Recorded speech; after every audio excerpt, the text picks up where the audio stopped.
So Jimmy's grandpa Timmy was recently diagnosed with Alzheimer's disease, and Jimmy wants to learn more about Alzheimer's and what he can do to help his grandpa.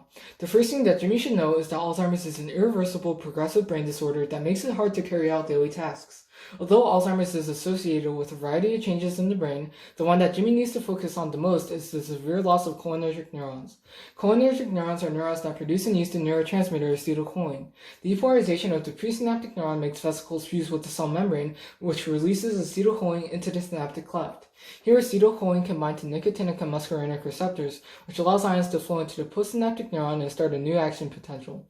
The acetylcholine is then released back into the synaptic cleft, where it can bind to the enzyme acetylcholinesterase and be hydrolyzed into acetic acid and choline, which stops the signal. The reason why Jimmy needs to know this is because his grandpa was prescribed the drug galantamine. Galantamine is part of a group of drugs called reversible acetylcholinesterase inhibitors that block the active site of acetylcholinesterase to temporarily increase the acetylcholine in the space between neurons.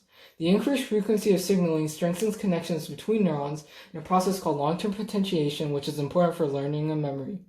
In addition to stopping the breakdown of acetylcholine, galantamine also binds to the allosteric site of nicotinic receptors. Nicotinic receptors in the central nervous system control the release of various neurotransmitters, and as a result, agonists improve cognitive function.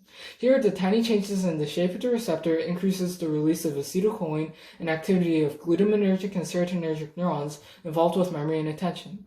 Although Jimmy can't give his grandpa any drugs, there are still things that he can do to help.